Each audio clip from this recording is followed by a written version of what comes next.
It's an episode out of time because Jamie's on paternity leave. And just like you will eventually return, all things going well, Batman has returned. Batman, The Dark Knight has returned. The Dark Knight has and returned. We've returned to talk about the second part of The Dark Knight Returns. Yeah, are these episodes airing back to back? I mean, it'd be cruel not to, I think. I don't know. Based on how amazing the first half review was, I think can't remember. I wouldn't want to deprive people of the second part, you know? I genuinely can't remember recording It's that been episode. a bit of time how we've recorded these banked episodes when it'll happen again. But this is a comic era banked episode. All rules out the window. Yeah. We don't know what's happening. We're just trying to The get world by. could be on fire. And we wouldn't know it. We don't know because we're recording this episode possibly even months in advance, depending on when it comes out. I thought you were about to say posthumously for a second. I was like, what are you planning? But mate, my life as an autonomous adult is ending. yes. And from now henceforth, I'm going to be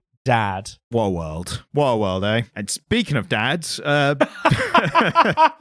Bruce Wayne was a dad at some point, I think. Bruce Wayne is kind of a father to us all, isn't he? Yeah, he's kind of the world's dad, essentially. Because we all want to be Batman. Yeah. And he's back. He's back from the second part when we last left off with The Dark Knight. Yeah. I think he had... What did he do? He just beat the King of the Mutants. Just beat the King of the Mutants. So we're back to Frank Miller in all his Frank Miller-ness. This is the most Frank Miller... one of the most Frank Miller comics you'll ever read.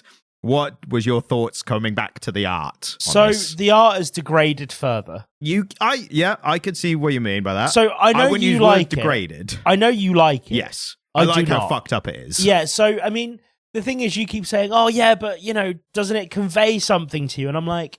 I just think it fits the context. I pointed out to you a single page where we have two drawings of the same character. In one of the drawings, he doesn't have a nose. In the next one, he fucking does. No, he had nostrils. He had nostrils and no nose. The nose was there. You just couldn't see the outline. I'm sorry, outline. Frank Miller can't fucking draw, man. He just can't draw. I've never claimed he was a good artist. I've never once claimed that. I'm just saying I like his fucked up art. We have swastika butt cheeks at one point. That's how this comic opens. That's how it opens. That's the first thing we see. Swastika butt cheeks. Oh, for swastika tits. We don't see the butt cheeks till a couple pages later. Yeah, so there's swastika titties. We need to be accurate about the swastika body parts. There's swastika titties, and then a couple of panels later, there's swastika butt cheeks. Yes. Ridiculous. Yeah, that is ridiculous. Absolutely. You did not need to include this at all. You could take Frank. it out. But maybe, I mean, not to I will talk about this in a little bit more detail. There are some musings on authoritarianism in this whole comic. So maybe that's one of the overt symbols of, like, in keeping with the theme of the whole thing, you know? Yeah. But Have we released the DC versus Marvel episode yet? Or is that another bank one? Yeah, that was one of the earlier banked episodes. Because Frank Miller did a 2-page story. You're talking about Deadpool versus Batman, the comic. That is what you're talking about, yes. Deadpool versus Batman. Yes. Yeah, the Marvel DC crossover thing. No, I thought you were talking about when we did Marvel versus DC. That was a banked episode where you decided which of the characters to keep. No. So Deadpool versus Batman. Yes. There was Wolverine versus... It was Old Man Logan versus Dark Knight Returns Batman. Yeah. And it looked awful. Oh my God. This isn't much better, man. This has a lot more interesting stuff in it. That was just like badly drawn shapes meant to be people. Yeah. This is that as well, but it's in a badly drawn world. And it's all cohesive to itself, you know? I think the argument here is that people love this comic, don't they? Yeah, it's one of the 3 graphic novels. We are completing the trilogy, in a sense, of the trinity of graphic novels. So with the this story episode. here is all right. It's a bit paint by numbers. I don't think this is paint by numbers. I think you feel it's paint by numbers because of how influential this was. Yeah, potentially. But so the story's all right, but the artwork for me, man, is just so fucking bad. I like it. I get it, no, and there are times when but it just every panel is not only badly drawn, but also butters ugly. But it's fiercely interesting. Because of how ugly it is at parts, the eye is captivated by some moments. I agree with you that it is eye-catching, but never for good reason. I mean, put it this way, if it's eye-catching, I think it's doing the job. There's a point where Commissioner Gordon's fucking mustache looks like it's a credit card on backwards. No, it looks like a metal batarang. Yeah, it looks like a metal batarang mustache that's been put on upside down. It's just every panel, man. It's all so badly drawn. Look at the swastika butt cheeks in the arseless chap. It's just, I don't understand how DC let this happen. Like, if I had have been the editor at DC, I would have taken a look at these proofs before this comic got printed and said, Frank, you've done a great job. Can we maybe get another artist to just have a pass over this and see what we can do with it? I think Miller, because at this point he'd had like the seminal Daredevil runs and stuff. And Sin City, I assume that I think it'd come out by this point. I might be wrong, but you think he was Miller established. could just write his own checks? Yeah, I think he could have carte blanche. Just DC, I think were like, you want to do a Batman comic? Great, like do whatever you want. Like I think he was established that much, and his art obviously degraded over the course of his life from that 80s peak with Daredevil and all that. But I think the art, how ugly it looks, I think it fits. I think it is appropriate for the context of this world. This is a dystopian future that sucks. I just don't understand, like, the extent to which he forgot how to draw. I think there's a lot of evidence to suggest that this is what he wants to do. I don't think maybe he forgot to draw, like in some actual realistic sense. Maybe something happened that he just couldn't do it as good as he used to or whatever, right? Yeah. But there's a lot of evidence to suggest that he just thought this was how it should look. Like this is how he wanted it to be. Yeah. And on that level, I suppose I can sort of respect it. This is just what he wanted to make, right? And like we say a lot, right? When it's that house style down the middle, it looks fine. You can't criticize it, but there's nothing interesting or whatever. I will take this 100 times out of 100 over that. I don't know anymore. I really don't know how I feel about it, Ryan. I mean, the mask. So Bruce Wayne early on is disguised as an old woman somehow. The mask is just like the squiggles. Mask is crazy. It has so many lines, and again, it invokes a feeling in me. I look at that weird old lady mask that has way too many lines on it, and I feel like about it. But that's how he's trying to look. Yeah, like that's how the character's trying to look in it. So I think I agree with all your criticisms about the art. That's the thing. I have a complete opposite end result. Yeah, but I agree with everything you're saying. Yes, but I think it is evoking the emotional response that it is meant to. Yeah, and I think the art is successful in doing that. I think that's the one thing that you can't get to because it violates a lot of like existing rules of art for you. Is that fair to say? The thing is, the overwhelming feeling I have about all of it is ugh. But like, that's the world. And there's a couple of great panels. Yeah. That's the annoying thing. There's like one or two splash panels in this second half where Batman is on a horse. Yeah. And it's fucking cool. And he's made of boxes. Yeah, He's entirely square. It's cardboard box Batman on the Lloyd's TSB horse. It's triumphantly riding towards Superman. It's Roblox Batman. It's Roblox. Frank Miller was doing Roblox before Roblox. It's Minecraft Batman. Yeah. Batman Steve. And it's fucking ridiculous. Man, I'm sorry, but the swastika arse cheeks, they need to not be on screen while I'm trying to have this conversation. So, going past the art, I think we've said as much as we can on it. The story is like, okay, yeah, sorry, I was being glib earlier. The story isn't penned by numbers. The story is really quite interesting. Yeah. It is. I think, again, it's set that, resulting in the end, spoilers, entire episode of spoilers for a comic that came out in the 80s, right? Yeah, but this comic's nearly 50 years old. Yeah, it did set the building blocks for superhero versus superhero. Yeah. Like, back in the day, when they were first meeting in, like, the 50s or 60s, when they were like, oh, this title's not doing so well, send Spider-Man in there, send Superman or whatever. They were like, haha, I hear you're a hero from another whatever. And it would always be a bit like, stay out of my way, kid. Like, this is my turf, whatever. Then by the end, it's like, actually, I respect you now, and that kind of thing. This was the first, like, what if Batman and Superman fought each other? Like, this started that kind of thing. And DC have now, like, done a whole thing about that. DC and Marvel and every other superhero title. We talked about it a few months ago, didn't we? Well, it would be a few months ago now. we talked about it before I went on paternity leave, the DCKO series. Oh, yeah. And that was overly formalizing what is already a popular thing. Yeah. You like to see them fight each other. Yeah, 100%. And again, it's like the kind of accepted format for a crossover now is that they spend at least a few pages or issues or whatever fighting each other before they team up because they're all unsure of each other. Yeah, exactly. Like in Batman's world at this point, any masked person that he met was probably in his rogues gallery, or at least was going to be. You could argue that, yeah. I mean, to be fair, Batman's, I think, has less of a masked rogue gallery than anyone else, because we go through them, right? Joker, obviously not. Two-Face, no. Yeah. Penguin, no. Riddler, yes, sometimes. Sometimes he has the little Robin mask, but it's green. Yeah. Bane, lucha wrestling mask, so yeah, you can argue that. Who else?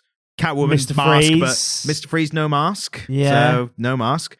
Killer Croc, no mask, but he is a crocodile man, so fair enough. Poison Ivy, no mask. Poison Ivy, no mask, as far as I know, yeah. Yeah, so most of his are pretty out in the open, aren't they? But you could extend that to any weird-looking, large-than-life characters might be evil. If somebody's a bit larger than life and a bit weird, it's like they're probably trying to kill me. If you're a superhero and you operate in a city and there's a bunch of weird, crazy-looking people, you're the only superhero you know. Yeah. By proxy, you're going to be like, by a process of elimination, you're going to be like, they're probably a bad person then. Yeah. And then when first time you met Superman, he was like, "Oh, you're a hero as well." Like, probably back in the 50s version when they started. I wonder when they did first meet, because when did the Justice League start? So originally it was the Justice Society with the original Flash, pre-Barry Allen Flash. Yeah, and the original Green Lantern, who was a magic one rather than an alien one. And he had an actual big magic Green Lantern and like a cape and stuff.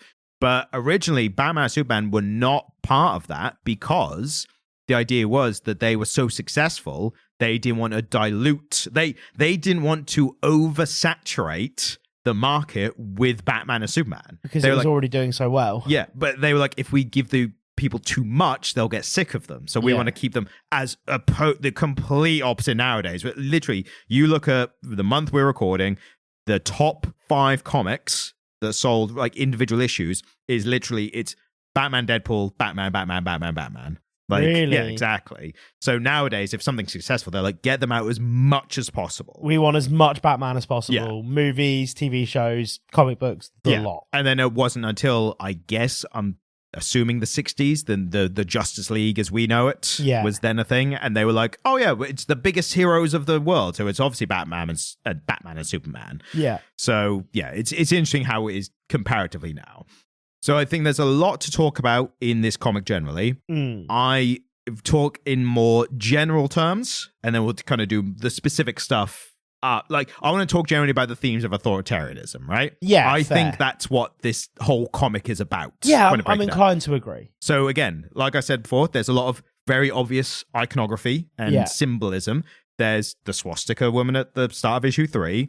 There's the guy who is trying to rehabilitate the Joker. Yeah. Who, for some reason, has a Nazi Hitler mustache. Yeah. Right? Again, I think Miller was putting a lot of symbolism to hint at what it's all about. Yes. But what it really comes down to, I think, is the idea of Superman in this being considered the representation of full-on authoritarianism. Well, we've had this conversation, haven't we? We've had this conversation in the past. So Superman can either represent the American dream or the ideal of, like, the masculine ideal under capitalism. And yeah, Superman often ends up being more one part sort of representative, doesn't he? Yes.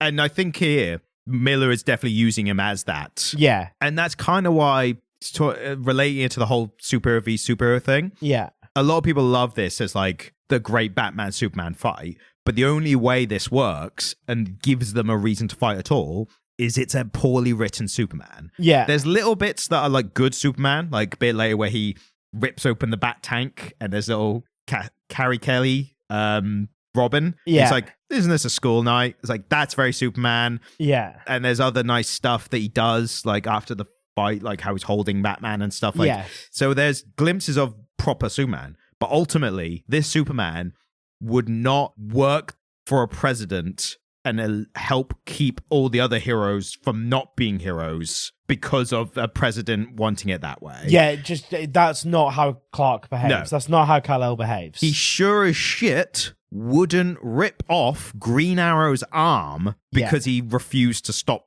superhero. No, he wouldn't. So he would have a conversation with him. He is a badly written Superman in this, but in support of a really, in my opinion, really well written Batman story. Yeah, you know? he's very 80s. Yes. It's all a bit aggressive, isn't it? Yeah, it's a bit like, at this point especially, when it was like the edginess and the moral grey areas were more popular to write into, Superman being that pure of heart, like, superhero, I think had become a bit boring at this point. Yeah. I mean, they killed him off in this era. Like, Death of Superman was a big 80s thing. And he was replaced with Cyborg Superman and cool young Superman who wears sunglasses and all those. And then when he came back, he was in a black suit with a mullet. Yes. So they were desperately trying to make Superman cooler at that point. Because nothing says cool like a mullet. I think in the 80s. Like, that was the prime haircut of the 80s, wasn't it? The interesting thing is the mullet's having a bit of a moment right now as well. It's a resurgence now, Who had it on their bingo card that the 2020s would see the resurgence of the mullet? It's sort of time's a flat circle. It all comes back.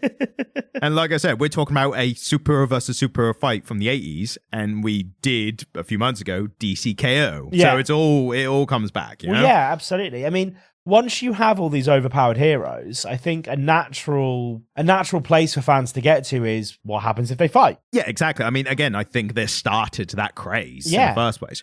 But again, speaking to the authoritarianism, if Superman is the big, like, overpower or controlling authoritarianism, Batman, I think, in this represents the necessary authority. From Miller's perspective, I'm trying to interpret what he's telling us here. I think Batman represents the necessary authoritarianism in times of chaos. Like, the one who needs to... I mean, there's a whole speech in the first half from Gordon when he's talking about... What was the president after or during Pearl Harbor? During World War II? I think it was Eisenhower, yeah. But whoever the one... One moment.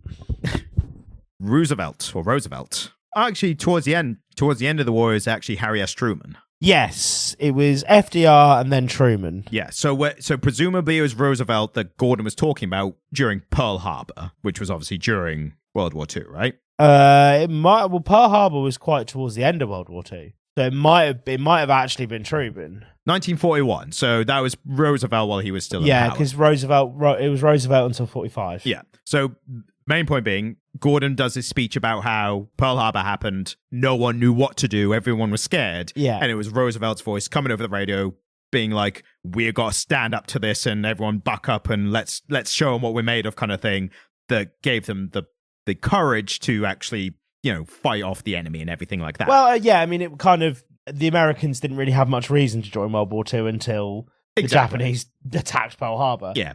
Real fumble there on Japan's part. Oh, man, like, the Japanese in the early to mid 20th century were just a bit full. Yeah, oh yeah, they've done such a PR job to repair their image since World War II. Like, amazing when you think about it. I mean, joining the Axis powers is like, ooh. Yeah, and now they're you weren't the Nazis, but like you're Nazi adjacent. And now they're like, oh, sushi and hentai, like. Those aren't the two things they're known for. I'm just saying in general terms. It's like Dick Grayson anime pillows. And I'm like, ooh, Dick Grayson anime pillow, yeah. Forgiven for part of that. So, yeah, his speech about Truman, obviously an allegory for Batman. Yeah. Even contextually, that's what he's talking about. But in here, I think Batman is representing, from Miller's perspective, good or necessary authoritarianism. Yeah, which is so weird because... I don't think there is any necessary authoritarianism. Well, that's opinion, yeah. And we're not talking about like, well, if it does in this comic, then it means authoritarianism is good, actually. Like, and we're not saying any of that. But it's a weird stance for Miller, because I agree with you. This is what Miller is trying to say here. Yeah. That's my reading of it as well. I think we could all agree that if shit hits the fan and everyone's going crazy and no one knows what's going on, everyone benefits from a person standing up and taking charge and say, we need to move in some direction. Yes. Like, we need to get behind something. Like, we can debate after the fact what direction it should have been, but if we're going in no direction, that's worse. That's the worst thing, is to not be doing anything, just anarchy, right? So I think that's where he's going at from this angle. Do you think the unrest in France could lead to anarchy? I don't think they could hear that Hamilton quote. Turn it up. I said, are you saying that you think the unrest in France could lead to anarchy? I think it did. We know it from the historical writings of Yeah, Hamilton. Louis XIV did wind up with his head in a basket, didn't Exactly. he? And that's why you need someone to take charge, according to Miller.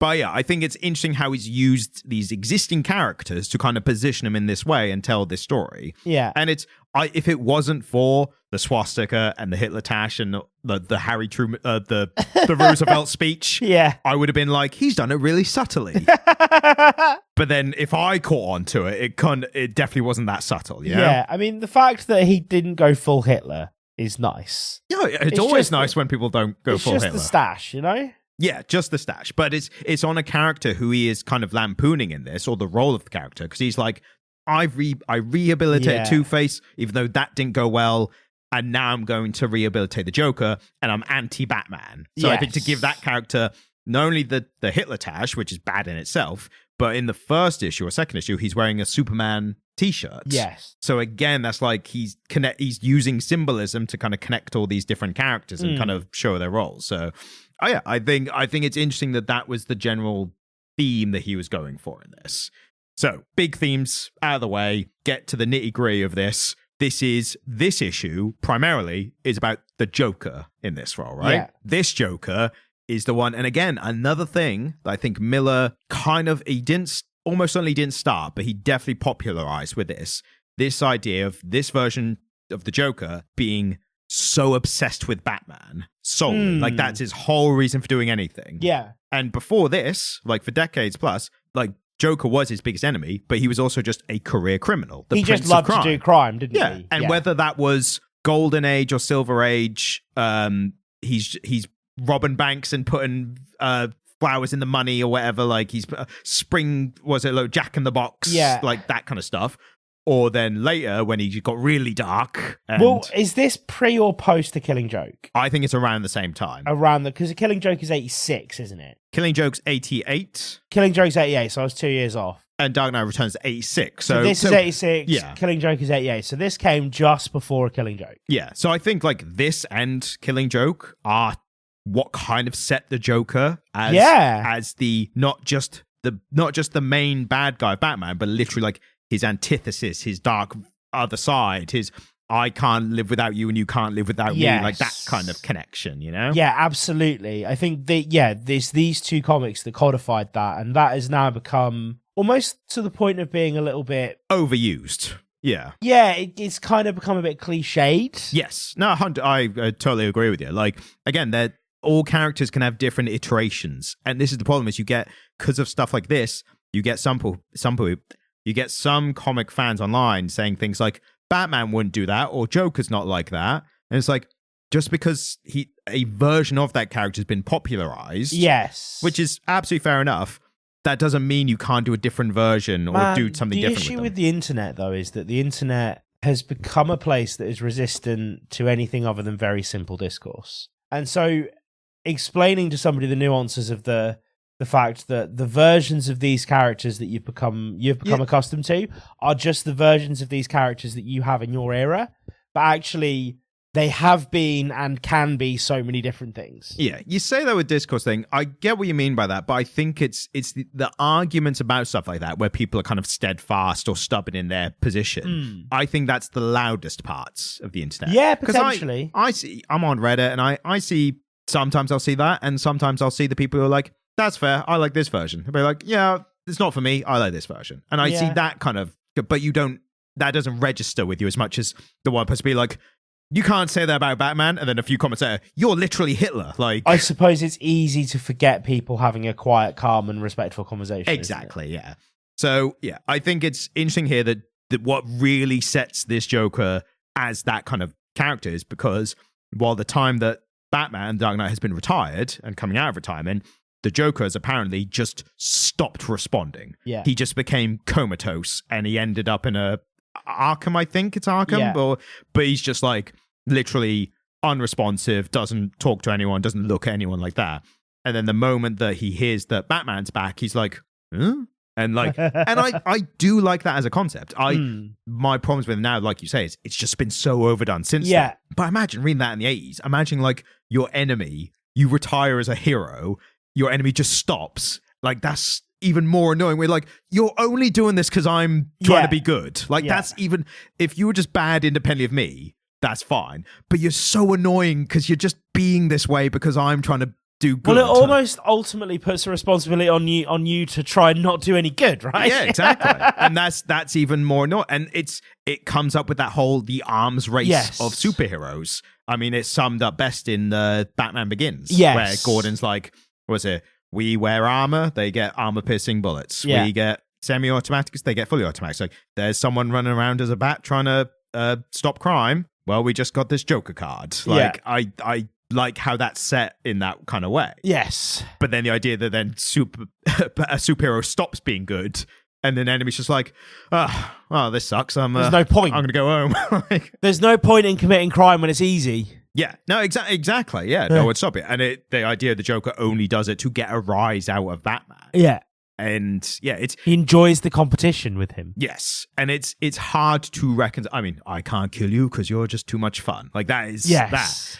It is that it's trying to reconcile the idea of liking this in itself and knowing how much of a negative effect it's had on the Batman mythos since then, you know? Yeah.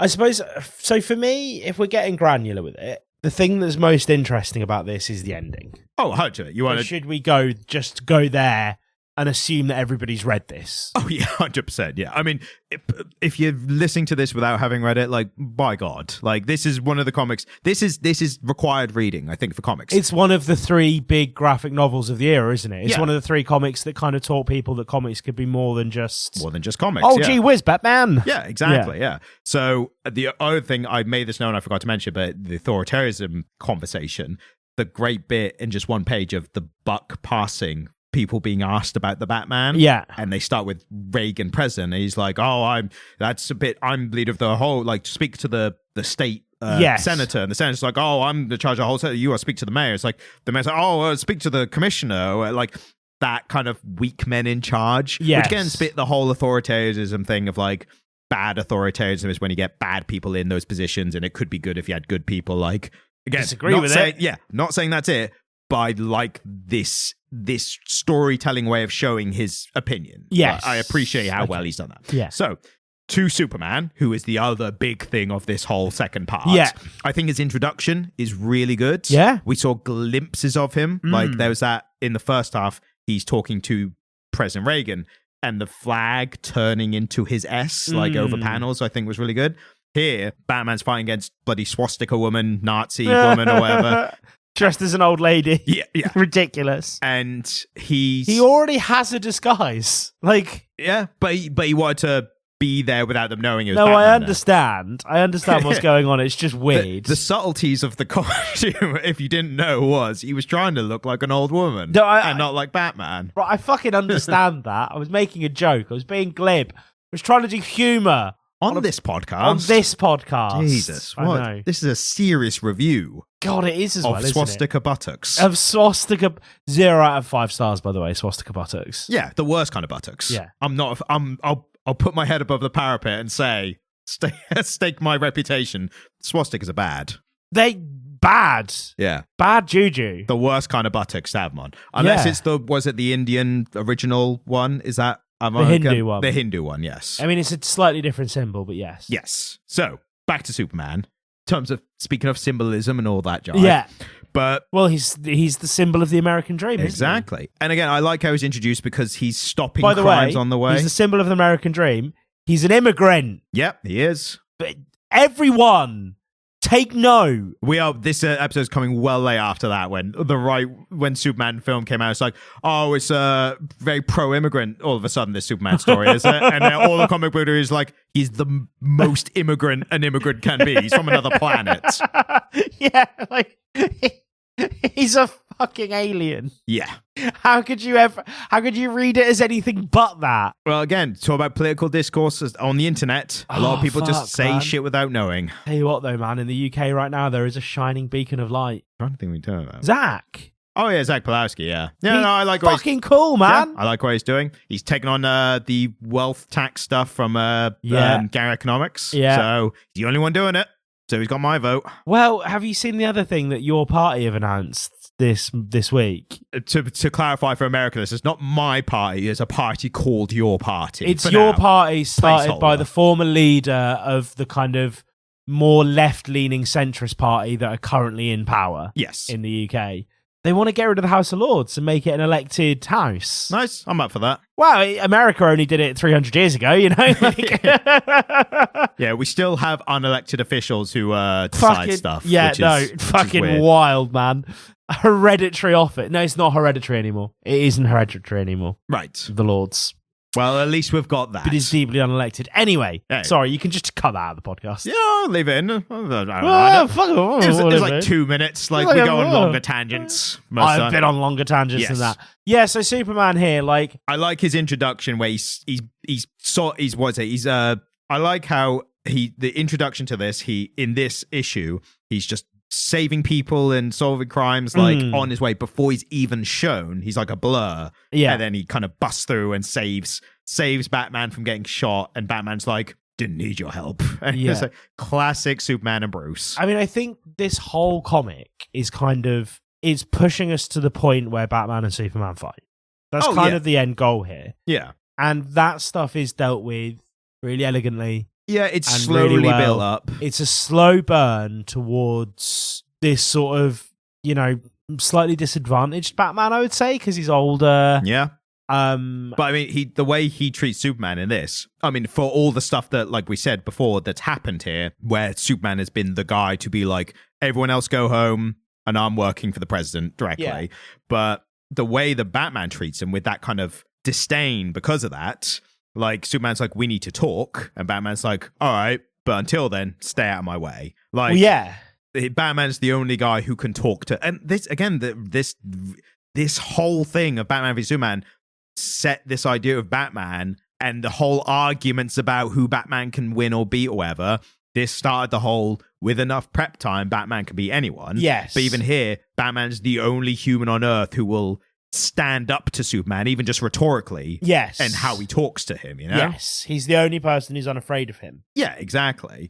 And we are obviously all meant to think like, it's bloody Superman. Like, and you're old. It takes balls, doesn't it? But then also, an old Batman compared to even Batman in his prime, is there that much difference? Well, compared to Superman? He's just had more prep time. Oh, yeah. I mean, he's been thinking about it a lot more since Superman ripped off Green Arrow's arm. And I suppose there is something that comes with age. Wisdom, some say. Wisdom, but also just a general sense that nothing can really hurt you because most of the bad things that are going to happen to you have already happened in life, right? I would view it more as when you're younger, you feel more invincible because you just haven't conceptualized like your mortality. Yeah. When you're old, and we are presuming this because we're not that old, as some people might assume from listening to us talk about politics and all that, and the 80s and stuff.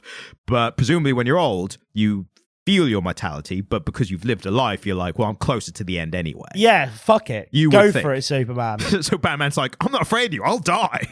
It's like, yeah, what are you taking from me? My worst years? Go for it. He's already. I mean, one of the other themes outside of authoritarianism stuff is the idea of mortality and legacy. Yeah. So the first thing of this entire comic is Batman racing in a race car and almost dying, being like, this would be not a good enough death. Yeah, I mean, what is legacy, Ryan, if not planting seeds in a garden you'll never get to see?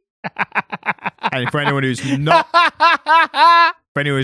this is another Hamilton reference because man's gone to see it twice or three times long and thinks he's Alexander Hamilton now. I am Alexander Hamilton. Yes.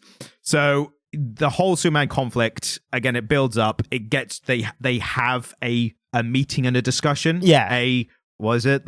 See if they can work things out. Yeah, no, they send their seconds in and see if they can set the record straight. But it's just themselves. Yeah, it's not they're trying to set the record straight. Yes.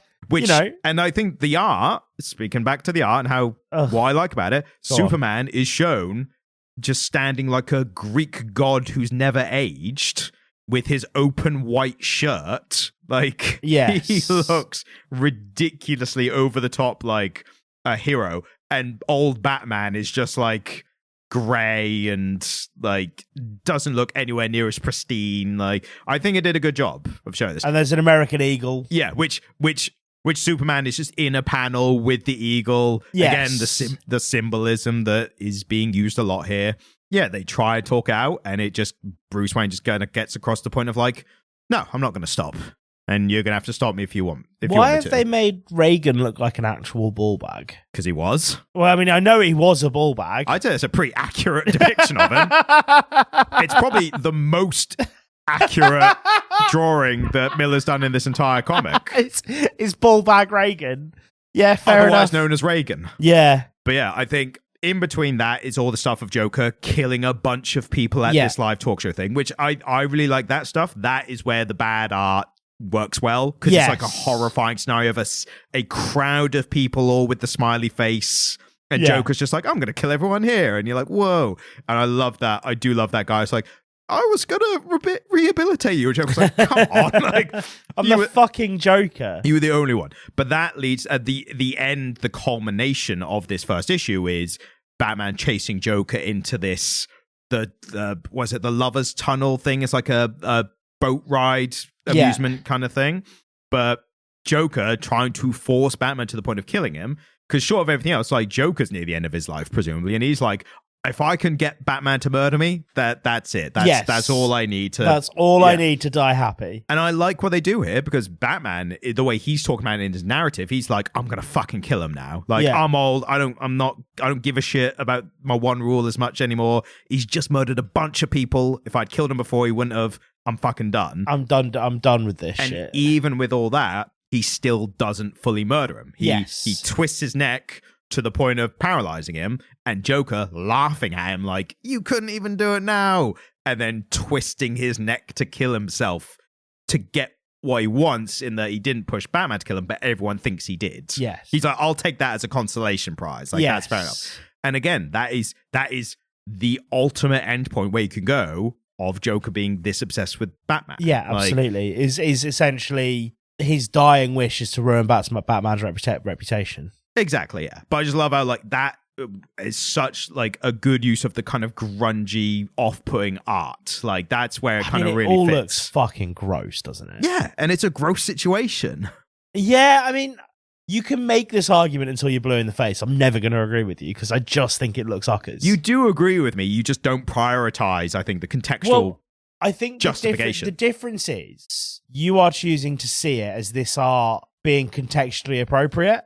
I just think Frank Miller can't fucking draw. I mean, both can be true. And I think we agree with each other in that sense as well.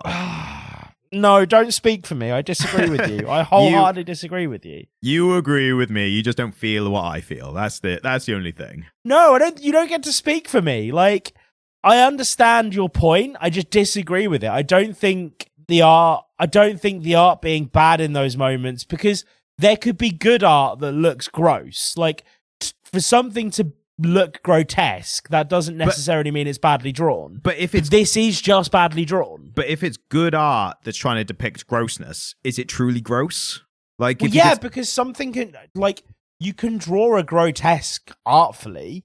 A good artist can draw something grotesque. Just because everything that Frank Miller draws is a bit grotesque, it doesn't. It was less grotesque in the Daredevil part of the 80s. Well, yeah, this is the thing. Like, something happened between that and The Dark Knight where he just forgot how to draw. I think, again, I'm of the opinion, I think this is what he thinks is best art. I think this is his taste. I think this. Yeah, but the man had weird fucking taste then. That's the point. Oh, yeah, that's fine. But I prefer artists to just do their taste, even if it's conventionally, like, not good, than someone to conform. You like your art a bit more conformist. I'm a bit more out there. I think I'm a bit more punk rock with my taste. I just like things to be fucking drawn well. That's what the conformists say, though. Oh, fuck off.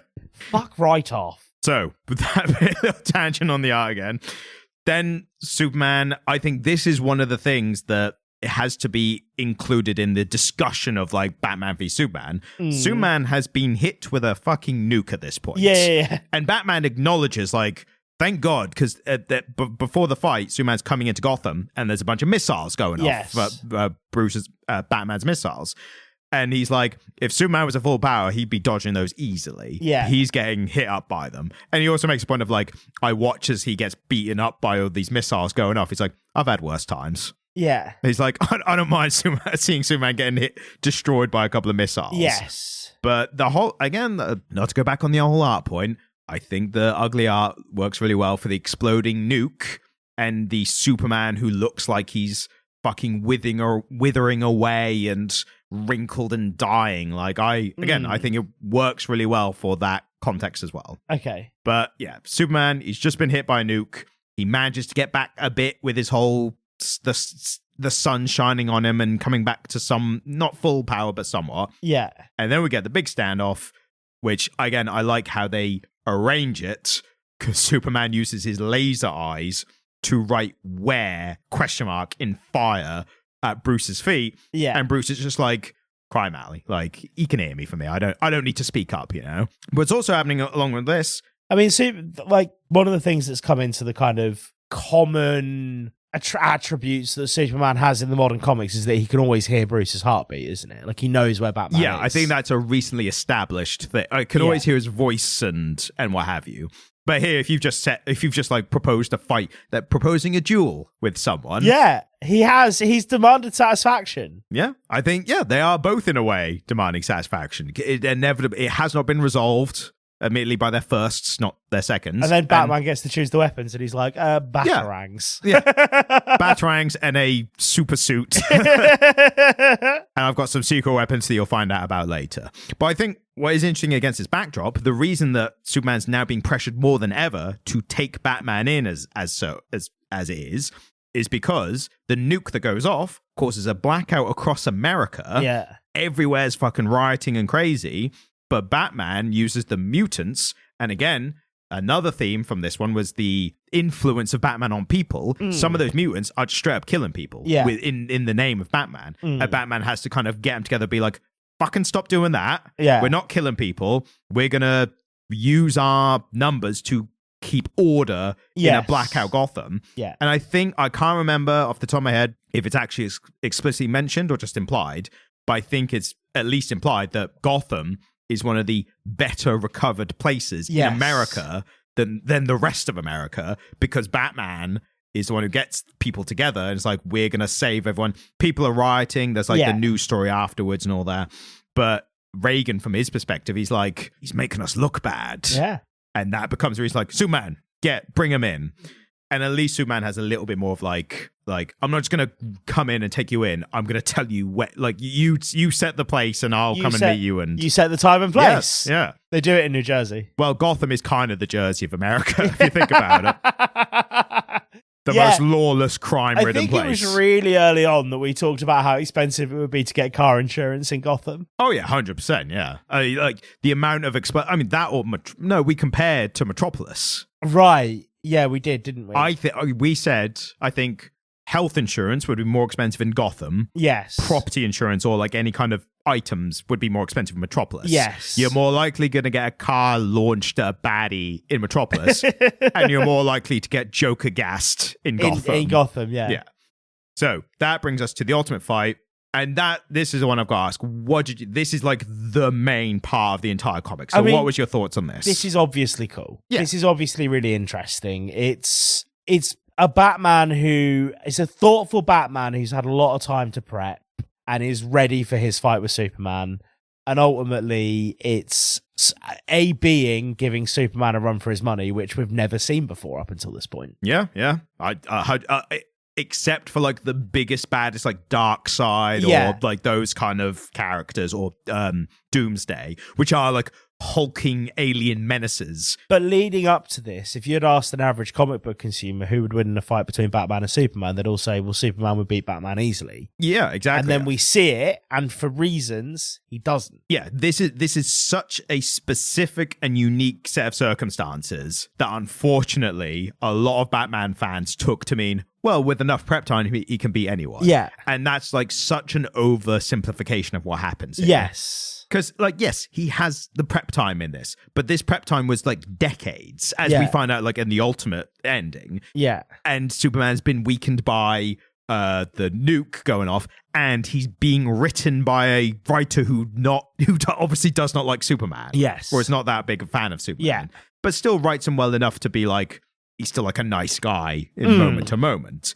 But well, he's kind of like, he's gotten to the core of Superman's lawful good nature. Yeah. I think, where Superman will always try and do the right thing. I think what he's misunderstood is the fact that Superman would not just see Reagan's kind of regime and the American government as being the moral code here. Yeah.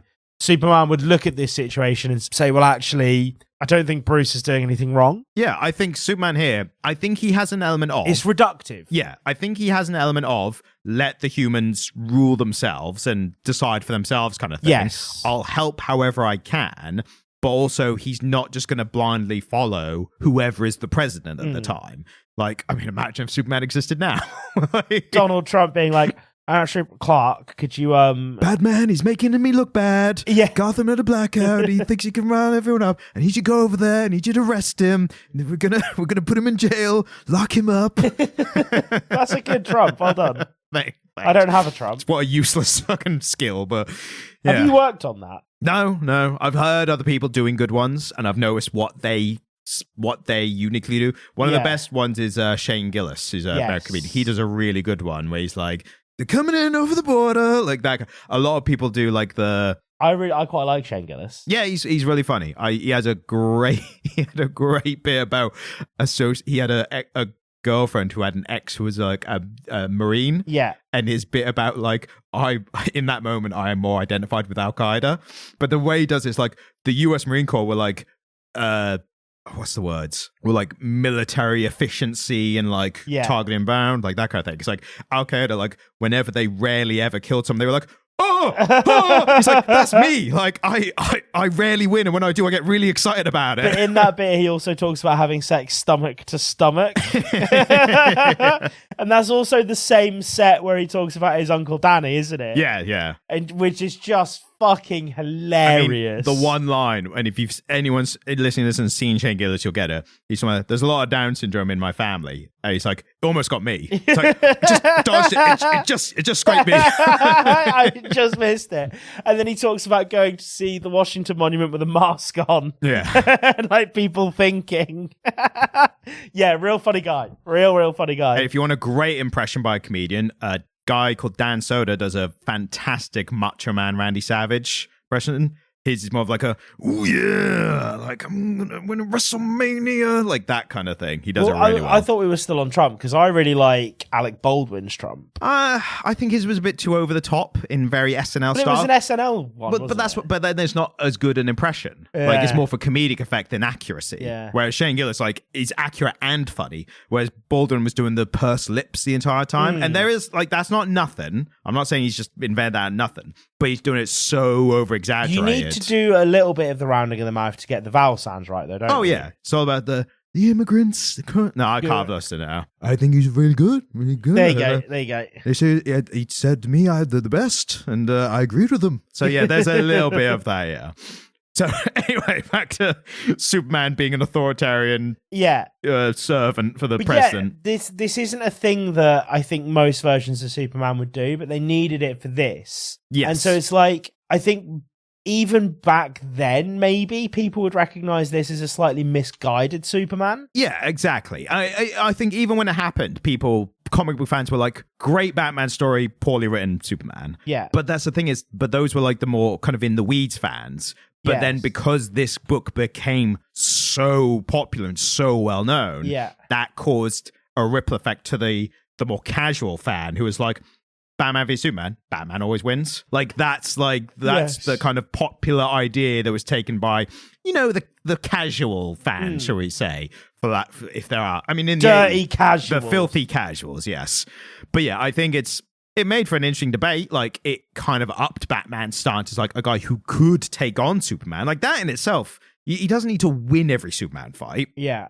But the fact that he's like a contender, and what's the argument people make where like, Batman v Superman, who would win? Superman. It's like, Superman would beat Batman immediately, but then it's like his biggest nemesis is also a human without any powers, yes, who beats him with intelligence and that stuff. But the only reason they keep fighting is because Superman is, when he's well written, he is very merciful and empathetic and doesn't kill. And every time he beats Lex Luthor, he doesn't just go, should I just kill him this time? Yeah, I don't think he's ever... the worst thing in the world if I just murdered Lex Luthor. I don't think he's ever considered it. No. But then Lex is less of like a, what they call it, less of a, not a serial killer, but like he's less of a mass murderer than the Joker is. Yeah. So I think it's like, yeah, he does a lot of bad stuff and he murders sometimes, but like he's not killing entire crowds of live audiences or whatever like Joker is here.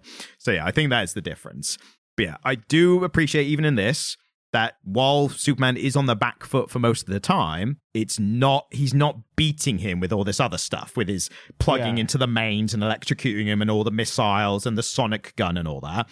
And we find out that while all that's happening, you've got one-armed Oliver Queen Green Arrow running along. And I love the tension just initially of like he's running along with this bow and this glowing green arrow. Yeah. And as the reader, if you don't know what's happening, like, surely, did you see this and go, how is this one-armed guy going to fire a bow and arrow? Well, yeah, obviously, yeah, of course. I like that tension of like, what's he going to do when he gets there? What, is he going to use his dick? Like, how is he going to fucking pull the drawstring, you know? Turns out his teeth was the more obvious answer. Yeah, teeth makes more sense than dick, admittedly. I mean, the dick would be far more impressive, obviously. Teeth is pretty impressive. This is where DC make use of the Power Girl tit window. And they give him a dick window, and then his dick's just got one little opposable thumb that it can just use to hold a bow. Yeah, no, the entire dick wraps around. Oh, no, that's worse. That's worse than it having one little opposable thumb? Yeah, like just one little dick finger. Like the rabbit on a rampant rabbit. Yeah, just one little clit tickler. Just there. Well... Write in, people. What's less distressing? A dick that wraps around like a hand or a dick with an opposable thumb? What you really need to tell us is what would be if you were writing this and Green Arrow had to pull that bow with his penis. How would that work for you? How would you like that? Leave us a 5-star review with that as the review, or drop us an email. Yes. Let us know. So that'll building up to the actual real plan the entire time of Batman, with the kryptonite arrow that he knew he was going to catch anyway, but explodes on being caught, and it becomes a gas that Superman inhales and then becomes very weakened. And this is where you get the iconic moment of it. I mean, like, there's a couple of lines here that I would describe as iconic in it's especially Batman mythology, but like when he's Superman's choking on this kryptonite gas, and Batman's like, it wasn't easy to synthesize, Clark. Took years and it cost a fortune. Luckily, I had both. Like, that's one of the most Batman lines. When you think about what his actual powers are, or what his, like, advantages Time and money. Exactly, yeah. And when you have money, you have time. Yeah. Time doesn't necessarily equate to money, but money definitely equates to time. Absolutely, if you think about it. And it's good as well, bringing it back to, like, Oliver Queen having his arm ripped off by Superman. Like, him being the guy that Bruce could count on to help with this. And then Batman's just beating the shit out of a weakened Superman. And the other iconic line is I want you to remember, Clark, in all the years to come, in your most private moments, I want you to remember my hand at your throat. I want you to remember the man who beat you. Yeah. And again, that's, if you want to really sum up to a single panel, that's the Batman beats anyone with enough prep time one. And then, like that, he has a heart attack and dies. Yeah, big old heart attack. And a little sign of Superman being well written, even after all that just happening, Superman still grabs Bruce as he falls and is holding him and tells everyone to stay away, like not to touch him. Like, so even after being beat the shit out of and being embarrassed by Batman, he's still like caring for his friend. Honorable. So it's weird, like Miller, he's done one egregious area of bad writing, but he still gets the rest right for Superman. Because that's how Superman would have reacted. Albert dying the way he does. Alfred dying the way he does doesn't make a lot of sense. Alfred literally just fucking dies. Yeah. Like that. He's setting Bruce Wayne mansion alight and his heart just gives. Yeah. Ironically, at the same time that Bruce Wayne, in quote, dies. But It seemed unnecessary, but also it felt like, well, he's really old by this point. Yes. And then at the funeral, they're talking about Bruce Wayne discovered as Batman and all that. And I do like this. It's Clark genuinely sad at the funeral, and then he hears the little heartbeat in the coffin, and he sees Cassie Kelly's like dressed up in disguise, and he just winks at Cassie. He's like, Carrie Kelly? Oh, fuck her. But gives a wink, and he's like, all right, fair enough. And it's like, yeah, they're friends. They fought for a bit, and now they're mates again, even though he doesn't see him. And then this is almost like a prologue page of just Bruce Wayne. He's like, he's got the mutant Batman gang now, and he's just going to be Batman from the shadows because that's better. And he might not have a good death, but he's going to have a good life. And that's it. I mean, again, we've gone long on this episode. I mean, normal time for we were going to go shorter being a banked episode, but I have also talked a lot about a comic that I really like. Yeah. So. I think this is final thoughts. Obviously worth reading. I don't love it. I get that. But that is mostly just visually. Like I can appreciate why it's so important. I can appreciate that it is very well written. I can appreciate its place in kind of the history of this medium. Like, I respect it. I don't love it. That's fair enough. Does that make sense? Yeah, no, I get where you're coming from. That's a kind of liking something. I mean, if we're talking about, it's kind of weird to talk about like the three starters of the graphic novel thing, because one of them is Mouse, and that's like a completely different but that's to even mention that and this and Watchmen in the same breath, it's like Mouse is something entirely different. It's wild that we did Mouse so early. Yeah, we were naive to be like, oh, this looks cool, because I hadn't read it before then. I had read it twice. I didn't know how deep it was going to go. I was really familiar with Mouse, but I suppose I correctly identified how important Mouse was in the history of comics. Oh, yeah, it was, yeah. It would have made more sense for us to have read this at that point. Yeah, absolutely. I'm glad we did Watchmen when we did, because we did Watchmen justice by being that good at being comic podcast, whatever. But like, I felt like I had more experience with just reviewing and analyzing stuff. When we did Mouse, we were still spending half an hour at the start of every episode just talking shit to each other. And I think at least with that episode, we at least had the thought to be like, let's be a bit more respectful this episode. Because it's a big topic. It's a real dark, real life topic. So if anybody doesn't know, Mouse is about the Holocaust. Yes. Explicitly. It's not symbolism or metaphor like this in authoritarianism. No, it is one guy literally surviving the Holocaust. Well, it's the writer is actually telling his dad's Holocaust story. Yes. Like, this isn't like a made-up story about the Holocaust. It is the biography of the author's father presented as a comic book where all the Jews are mice. Yes. And it is fucked up. I would go so far as to say, I think, in terms of comics elevating their medium, I think Mouse elevated the entire comic medium with what it could be and what it could and achieve. A Killing Joke elevated comic book. This and Watchmen. And Killing Joke to an extent as elevated superhero comics. Superhero comics, yes. Up to that point. Yeah. And that's the thing, isn't it? Mouse showed us how impactful a graphic novel could be. Yeah. And then this, Watchmen and the Killing Joke, showed us that a superhero comic could also reach that level. Yeah, exactly. That is exactly what I was going to say. So having covered all three, that is what we definitively can say we've learned. Well, we've done all four, haven't we? Killing Joke, I don't think it has the same, because it purely because it wasn't as long. Like, Killing Joke... I don't know, man. I think it's as iconic as these. Yeah, and again, that comes down to, like, is it because of the obsessiveness of the Joker? Because from Moore's perspective, he's not that big on. I know he has a complex relationship with all the stuff he's written for DC and whoever else. I think Killing Joke is his least, like, he doesn't even think about it as much. Yeah. And if anything, I think he has a bit of, like, people like the Joker, even after I made him out to be, like, to show this side. A massive twat. Yeah, exactly. But he's got that in spades for Rorschach more than he does for Joker. But yeah. So yeah, that's the end, I think, of the Trinity or quadrilogy of whatever. It's only taken us 3 years to do the trilogy. 3 years, yes. We did one a year. Yeah, exactly. And I think we've done the best job we can given the circumstances. I mean, I think we've done we've given this comic 2.5 hours. I think we've dedicated enough time to it. Yeah, absolutely. We should definitely we should revisit Mouse at some point in the future, I think. Fuck, that's such a big episode. I mean, that necessitates rereading Mouse. Yeah, that is, yeah. That is a fucking hard read, man. Well, but if on this schedule, we're not going to do that for another year at minimum, so... Yes, I think so, yeah. I think that's one... Like, if you have listened to the episode on Mouse, and you think that we are sufficiently better podcasters that we would now tackle it better, let us know. Yeah, right. Let us know if you think we should...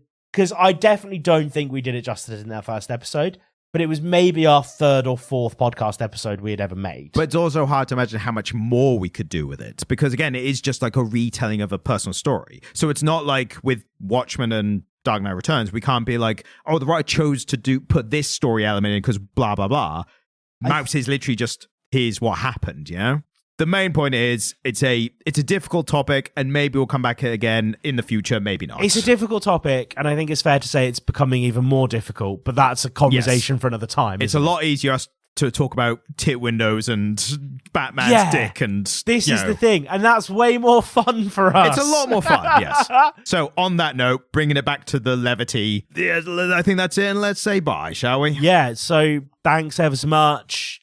I mean, we're getting towards the end of like my paternity leave episodes, so you might have like present tense Jamie back soon. It might be just after, depending on when this comes out, it might be just after, it might be the end of year wrap-up episode. I think that'll be the return to the podcast, potentially. Well, the thing is, right, as of recording this, we are 3 weeks away from the due date of my child. Yeah. But the due date, it could go anything up to like 2 weeks after that, but it could also be now. And so the baby could be here anything between now and 5 weeks' time. Yeah. It's fucking wild. So I don't know when these episodes are going to be coming out. This could be in December, or it could be like way into January. Yeah, could be, potentially. So we won't know until we get there, but you will have... I mean, it's happened now already by the time you're listening to this. We've given you some content. Yeah. We've gone out of our way. Please give us 5 stars in return for that. I've worked so hard. Right, that is it. That's the Love end. you, bye. And thanks for listening. If you enjoyed this episode, then please subscribe to get notified of our future episodes as well. And if you're feeling particularly generous, then please leave a 5-star review on whatever podcast app you're using. If you'd like to get in contact with us, then send an email to comiclit@gmail.com. You can also watch videos by me on the Comic Stand YouTube page, which is linked in the description. Thank you, goodbye.